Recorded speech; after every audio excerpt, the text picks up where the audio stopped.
We are Steven and Jill. Together, we've been buying and reselling land since the 90s. Our data-centric approach leaves our buyers asking, how can you sell it so cheap? Here on the Land Academy Show, We answer that and more. Steve and Jill here. Hi. Welcome to the Land Academy Show, entertaining land investment talk. I'm Steven Jack Butala. And I'm Jill Dewitt, broadcasting from sunny Southern California. Today, Jill and I talk about solving partnership disagreements. While it only happens once a year. Yes, exactly. As co-CEOs, we have this licked. And we feel qualified to talk to you about the very infrequent disagreements you're going to have with your partner, especially if she's your spouse. Thanks. So here, my first thought was, what if we put that on a business card? I wonder if who would catch it, like co-CEO. Number two, then I thought, are we going to have business cards anymore? No on the business cards, and I have heard of co-CEOs. Well, wait a minute. Last time I checked, you can't catch anything. Well, you can catch stuff, but you can't catch the COVID from handing things over. You know what's silly about business cards, really quickly, is that in this day and age, everything changes all the time. Right. You know, how many phone numbers do we have now? Especially if you're sending out a lot of mail campaigns at different states and stuff. How many email addresses do we have? And nothing's worse than getting a business card and the stuff all scratched out on it. Well, here's my real phone number. Here's my real last name. My last name changed. I'm going to do that. I'm going to do. Next time I put a business, I'm going to do that. I'm going to cross off. I'm going to put all kinds of changes, new number, then hand that to somebody. Put co-CEO. I think I'm kidding. Yeah. Change the name of the company. Hang on a minute. Cross. Yep. Oh, wait, hang on a minute. That would be so funny. Here's the thing that, you can look at it and say, I would do that just to be funny. The name of the company's changed. My email address has changed. My physical address has changed. My last name's changed. I'm not married anymore. My phone number changed. Yep, turn the card over. Oh, and my slogan's different. And I'm in a different business. That's what I'm going to do. Think I'm kidding? I'm going to totally do that. I think that's hilarious. I just want to see the look on someone's face when I say, here's my card, and I hand them it. It's all scratched. It's all rewritten with a... And what's on there? Like the new... There shouldn't be a business card. I'll be like, let me redraw the new logo I'm thinking about. When I talk to anybody, whenever we start, it's just when we run into people and there's, what do you do? And when you get through it and it's all like, well, that's awesome. What do I do? I said, go to landacademy.com. No one ever says, what? How do you spell that? What is it? No one. True. That's and how many times have you said, well, what's your name? Steven Butala. What? Kukala? Dindida? What? No, just go to Land Academy. It's all there. My entire life has been like that. My life. You know what frustrates me? I'm going to use this time to vent for a second. I'm sorry. The next time I'm going to make this about partnerships. Okay. The next time you walk in your partner's office. Make me cry a little bit. Walk in your partner's office, whatever version of that, whatever that means to you. And they're on the phone. AKA the back bedroom. They're on the phone. I want you to listen to the conversation. And I want you to specifically listen to, because this is what goes on with Jill. And it's not her fault. Jill says something like, that's awesome, Mr. Smith. You actually have extra property? I'm sorry, can you hear me now? You actually what? I'm sorry, go ahead. You have, no, go ahead. You go first. You have extra property? Not Dotterdy, property. And this goes on. For hours. Because of my internet? That's not me. No, stop for a second. Please, just let me get through this, all right? Okay. What the hell is the problem? I don't know if it's our country and how we all speak with each other, that we can't speak in full sentences, we can't understand each other, and that it's been, for some reasons, socially acceptable or acceptable in any way to say things 3 times before anyone understands anything. I've had a lot of people recently say to me, wow, you speak in full sentences. I understood exactly what you just said. Like it's really the exception, not the rule. So it's very, very frustrating because I know Jill speaks the same way. To hear her on the phone and her staff on the phone, just having to repeat everything 3 times, and they're missing key parts of the sentences, I don't think it's technology. Thanks. I'm not knocking you at all. I There's just times don't it is understand technology. the lack of understanding and basic communication in what I think is like 6th grade level sentences. Is it people just don't know how to focus and listen? I'm throwing it out there. I don't know. All I know is that it's getting worse and worse and worse. I'm sure technology has something to do with it. You know, if you're old enough to remember talking on copper hardline phones, for whatever reason, that venue allows two people to talk at the same time, the same way our audio, video, our voices in our ears can process it in person. You know, if you've ever watched 4 or 5 women, girlfriends, get together for the first 10 minutes of their conversation in a restaurant, every single one of them's talking. Every single one of them's talking to each other, and every single one of them is processing it and listening at the 6 people that are talking. And you can't, the devices that we're using to communicate don't support two-way conversation. That's true.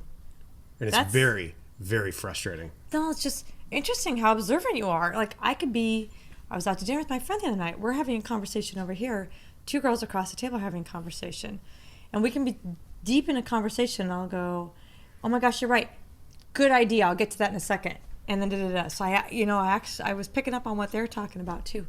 Oh, that's smart. So I'm lucky. I'm the luckiest guy in the world because, and this goes into this topic, I get to sit in a black hole for 2 days, create the perfect data set from multiple sources, and get out a perfect, and then it's kind of like, all right, I'm going to take a look at my calendar, mark it off. I did it. I got it to 020, and I'm going to move on to the next perfect data set so that these guys can close deals. But it's, I've had to have this conversation with my partners and friends recently. Like, dude, just please stop calling me. I don't want to talk to you. And the last thing, please don't do this. Hey, Steve, give me a call. Thanks. You can't text that? Or tell me what you want. Give me a call. I got a great idea about a mobile home thing down in Pinell County. Oh, now I know what the hell. And it took just as long. You could text that too, though. What's this show about? Solving partnership disagreements. Because Okay, I got it. think a lot of problems start with people because they can't hear each other. They're not listening to each other. Or maybe this too. They're not thinking about what they're saying before they say it. So what they could say in maybe less than a sentence or one word to a sentence, they're thinking about it out loud, especially on a cell phone with bad reception, and it just doesn't come out right. Or it comes out exactly how you say it. Let's say that. We'll get more into it, I'm sure. Before we get into it, let's take a question posted by one of our members on the landinvestors.com online community. It's free. It starts out fun, and then it just becomes, a reality problem. Apparently, Steven has a lot to say today, but I'm still going to get to the question, and then we'll come back to Steven in a moment. First, let's take a word from our sponsors. Landinvestors.com, the online community. It's free. Our own company is our sponsor. You like that? Exactly. Gary wrote, in searching the forums, I did not find where this was posted previously, so I wanted to share something I stumbled across in a Wall Street Journal article of June 30th. First Street Foundation, a nonprofit, is sharing at no charge a resource for flood modeling. It can be accessed at floodfactor.com and reportedly assesses 14.6 million properties being at 1% annual flood risk versus FEMA's 8.7 million. This is very interesting. It's almost double. The reason for the difference is said to be that the floodfactor.com includes parts of the county, parts of the country not mapped by FEMA, and also includes current climate data and flooding due to rainfall, where FEMA is focused on floodplain management. The entire article is a worthwhile reading. I've attached a PDF copy. That's pretty cool. Thanks, Gary. Why do we care? I care. You care about a 1% annual flood risk? Oh, no. No, I'm not saying we should care or shouldn't care. I'm not formulating an opinion. Oh. I think a lot of time. This a couple days ago we did a show on tools. What are good tools that are worthwhile and what tools are not. Okay. Why do we care if a property's in a floodplain?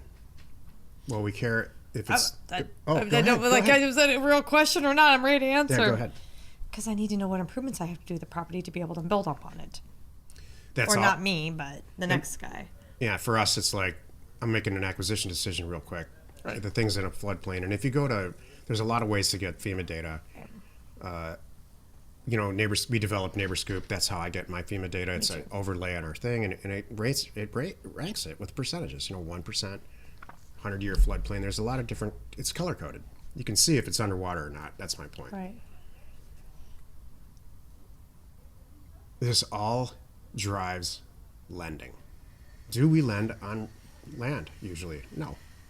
We don't borrow money in a traditional sense to buy it, and people that we sell it to usually write a check. So while this is great, and I appreciate the information, and now we know that it's out there, and that's why I chose to do it on the show, is it necessary? And here's my big picture point. Question everything. Just because it's this new tool that somebody put out there, it might be named Flood Factor, it might be named NeighborScoop. You really need to, as an investor and an adult, question everything. Is it worth it? Do I need it? Is it usable? Is the information that I'm getting? Are the numbers on TikTok? Did I really just get 800,000 views on a little horsey thing that I went across the screen on? I don't think so. I understand. That's the point. And a 1% annual flood risk, a bank's not going to care about that at all. Which is why it's not on FEMA's radar. Thank you. And I would love to know the source of data that Flood Factor has, aside from FEMA's. What are they doing? That's my concern. You know what's interesting? What if it's the same as NeighborScoop? Because we take the FEMA flood maps and overlay them on CoreLogic spatial data to get ours. So I'm super curious. So just because I download, and along these same lines, just because I download a data set for a county that I picked from RealQuest Pro or DataTree, I need to know where that data is coming from. Right. I know DataTree specifically has multiple algorithms that are contributing to that data set. Yeah. While RealQuest is generally, if not only, uses county data for at least the portion of RealQuest that we're using. Mm-hmm. So you really got to dig deep and find out what's going on here. How fresh is the data? That's true too. Everybody has a personality trait. Now, I'm not talking about just little decisions that they make that's in our advanced group. Right. They question everything, every single thing. To the point, I don't. I do. I'm joking. I'm being sarcastic. This is leading into the whole part of the show about solving partnership disagreements. I'm saying, oh baby, I don't question everything, and you're about that, and you know that's not true. That's why I'm being sarcastic. Let's get into it. Please. Today's topic: dissolving. So Freudian. Wow. Solving partnership agreements, not dissolving Partnership agreements. That's it. This is perfect. Here we go. This is the meat of the show. Here we go. Boy, is it the meat of the show. You choose. Which topic which title, please leave it in our YouTube comments, by the way. Would you prefer solving partnership disagreements or dissolving partnership agreements? We can tackle either one. Okay, I'm going to ask you a couple questions, okay? Okay. If you and I ever disagreed as business partners on what piece of property, all these properties come in, whether or not we should buy a piece of property. No. Excellent. I have the same answer. No. Have we ever disagreed about what office space we should house our people and ourselves in? Heck no. Have we ever? I agree. Yeah. I'll just stop. I don't care. I'll stop when I totally disagree. Okay. Have we ever disagreed on employee handbooks or hours of work or anything related to like administrative stuff? Nope. So what have we disagreed on? Because I agree with you so far. That's a very good question. What? Styles of doing things. Information, inspiration. Right. But we don't get in each other's way, I don't think. I know your role, you know my role.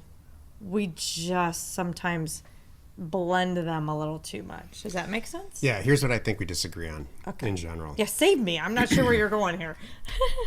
Well, so far so good. So apparently we don't disagree on anything. Apparently not. Jill and I disagree on it and always have disagreed on and probably always will in some form what we should be working on. That's true. We've got Land Academy. We have all these tech companies like NeighborScoop and O2O. We have these relationships with we're licensed providers for all these data companies, and then we have our actual real business. Before 2015, Jill and I had one company. I know. And it was dreamy with one company. Buy a bunch of real estate, sell it for more, go get a scotch. That was the whole company. And people still ask me, what do you guys do? Hey, I buy a piece of real estate and sell it for more. And they usually look at the floor and just say, what an ass. They do. Why? Because they don't believe it. Oh. They don't believe that, you can pull up in the cars true. that we have and live where we live. That's and true. So what do you do to it? Nothing. Well, how do you do that? Come on. I mean, like you had to remodel or something. No.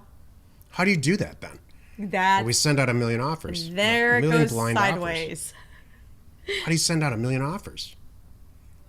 Well, through what's called a mail merge and a data set and on and on and on, and then it's over. Okay, have a good day. Yeah. And then if it's too much work, their eyes glossed over. Yeah. They're like, wait a minute. They don't get it. So, I think I was hoping we could find out. I hope this is going to be like a therapy session and we could have some revelations. Well, let's talk about this for a minute. Solving partnership disagreements. So it's really about, here's what I want to talk about. I'm thinking of people in our situation. There are plenty of people in our community that are partners. They might be brothers. They might be parents. I know personally in Land Academy, we have brothers. We have fathers and sons. We do have husbands and wives like us. All kinds of different interesting relationships like that. And some that aren't even related, right? They just met. Maybe they met at a live event with us and they're doing things together. Disagreements are going to happen no matter what. So I'd like to talk about things that we have learned that we can maybe help you solving issues. That's nice of you. I thought this was just going to be about us. Thank you. No, it's not just about us. So I'm trying to think of what would probably be things that we don't disagree upon. Others probably do. I probably think that there's partners in our world that they disagree on property. Let's start right there.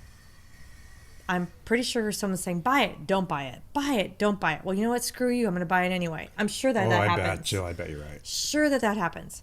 And then the other person's waiting for it to fail to go, told you so. That was a bad one. So you can't do that.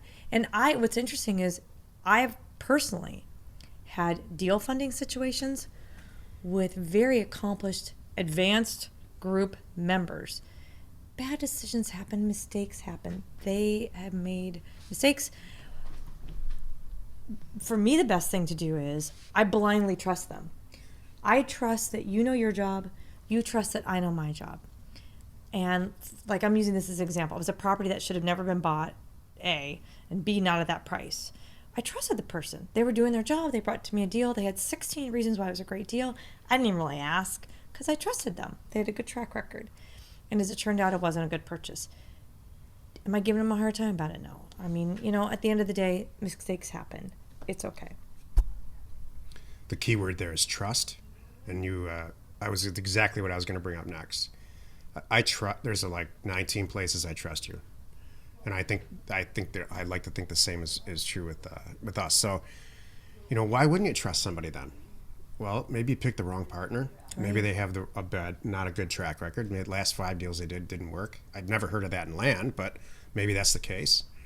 Or maybe, just maybe, you're not at the self-security level that you should be, where you should be to trust anybody.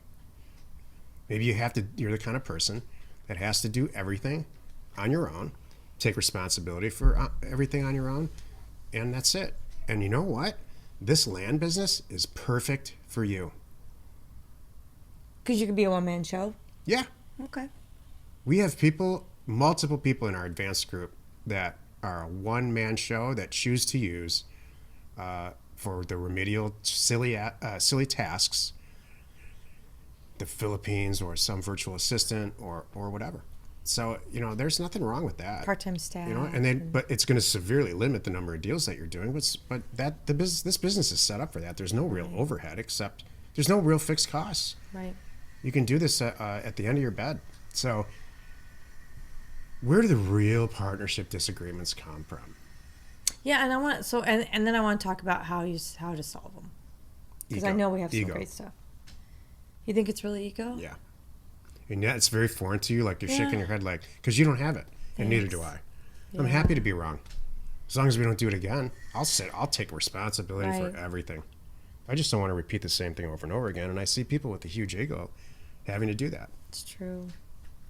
They're too proud to say it's wrong. I made a mistake. Here's my whole thing about any kind of disagreement. I don't care if it's with your spouse, your kid, or anything. I don't care who is wrong. I don't care what was said or how it got to the point where there's a disagreement. I care about everyone saying, "Yep, I was 50% responsible. I was 50% responsible. Now let's just fix this. Hopefully, it's not going to take more than 30 minutes, and let's just move on and make sure it doesn't happen again." That's an excellent, excellent way to solve this stuff, and that's usually what we do. Yeah. It's kind of like at the end. First, there's a bitching session. Seriously. There's a little bit of, but you did, but I did, but you did, but I'm just being honest. I can't stand that. I know. That stuff comes up sometimes, not all the time, but it does happen sometimes. You're going to be, or even if you don't verbalize it in your head, you're like, gosh darn it. Why are we in this situation? What happened? What went wrong? You have to go through that for a few minutes, and then you come up and go, all right, I'm done now. Are we on the same page? Yes. Of course we're on the same page. We're partners. Now how are we going to get through this? And then together figure out a plan. And I'm a fan of either you divide up the tasks, or if one's better at one thing and one's better at the other thing, just get it done. Then there's peeves. We've all heard of pet peeves. That phrase is grossly overused in my opinion, because that should be one thing. You can't have more than one pet peeve. You can have a lot of peeves, but this is my pet peeve. I did not know that. So Jill's got some peeves. Here's one of her peeves. When people rush their paperwork, and when I say people, I mean me, make mistakes, which I almost always do with paperwork. And then it comes back 2 weeks, 2 months, 2 years later, like you got to do a corrective deed, or there's all kinds of stuff. To the point where they don't let you do paperwork anymore at all. So that's one of her peeves, and she unloads about it. She gets, and probably rightfully so. That is one. It's like I got to go backwards now. I got to undo this. It's going to take me 16 times longer to undo this thing if you would have spent 10 minutes just checking your work or asking somebody else to look at it. Just like your third grader teachers told you to do. And she's not wrong. So she can get mad about it every time, but she doesn't. You know what she does? She finds somebody who's great at paperwork, whether it's in-house or outsourced, to do the stuff instead of me. That true. Is how a mature adult in a partnership, social partnership, or in a professional partnership, in my opinion, solves it. Not beating the person over the head who is not into doing that task anyway. Because that's a very good point. Thank you very much. That's very sweet of you. You have to quickly figure out if someone's not good at something and they think they are. There's going to be a good way to let them know, and you have to be open to take it too. There's lots of things that you've said to me, and you're like, yeah, you're just not good at that. What? Really? Yeah. Like what? Well, okay, I'll give you an example. You want to talk? You want to share? Here's something really personal we're going to share right now. You have recently brought to my attention in the last 14 days that my typing sucks. And I was adamant. I'm like, fine, smarty pants. You go online, find a typing test. We'll both take it right now and share our results. So we did. This is a true story. And he's right. My typing sucks. It was like in the red.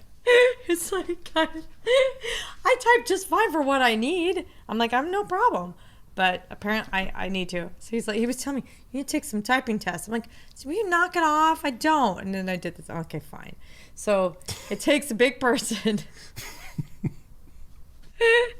By the way, I did take the same typing test. He did.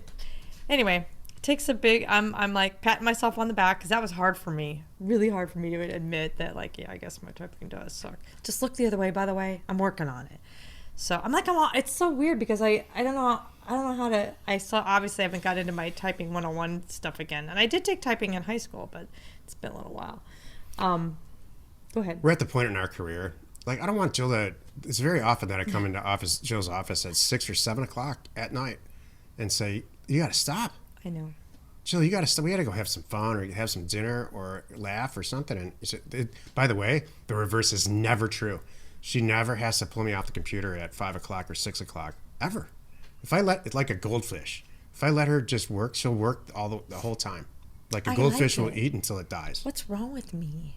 I like it. So, But you know what I do? Well, here, let me back up. That's been a disagreement with us. So let me finish this thought real quick. So my answer was, this has been going on for years. My answer is and was to get to overstaff. And we do enough deals where we can easily have 1 or 2 extra people on our payroll, W-2 payroll, so that she doesn't have to do that. Did it solve it? Absolutely not. She finds something else to work on. Like a politician will find something else to spend money on. I like it. I gotta say. That's your answer. I do. Well, you know what? You do a different. This is not it. This is the therapy. Here we go. There's compliments all spattered throughout this. It's true. Right? Well, You for see me, it that way, don't you? I do. Well, you know, the difference for me is while I'm sitting in my office is the same version of you sitting on the couch looking at real estate on your phone or on your laptop. Because I look at it like researching, that too. Yeah, that's what you call it. And that's kind of what I'm doing. So half the stuff in my office, it's not necessary. Honestly, You just happen to do it in your I office. kind of like my office. It's quiet in there, and it smells good. Unlike the rest of the house? Yeah, kind of. Why didn't you just say that like 2 years ago? I did say that. I have a candle in there. I have different lighting. I'll tell you, I have a candle in there. I have different lighting. I have mood music if I want it. I can close the door. I have my own little private bathroom in there. And I'm about to call my girlfriend in next week. I don't know if I'm bringing Lisa over, and she's going to help me kind of like totally redo it. That's a good idea. Yeah, totally. So I like my office. So it's kind of my Did sanctuary. we help too. at all in this episode? I am not sure, but man, it was long. Here's honestly, not honestly, cutting to the, that's too late to cut to the chase. What other cliches That was 20 minutes ago. Cliches can I destroy? How about I think that comes down to this, because this whole topic came up because somebody was asking us recently, like, why are you guys together? You seem happy. You seem happy. You seem happy in a sea of unhappy people. And you know what my answer is?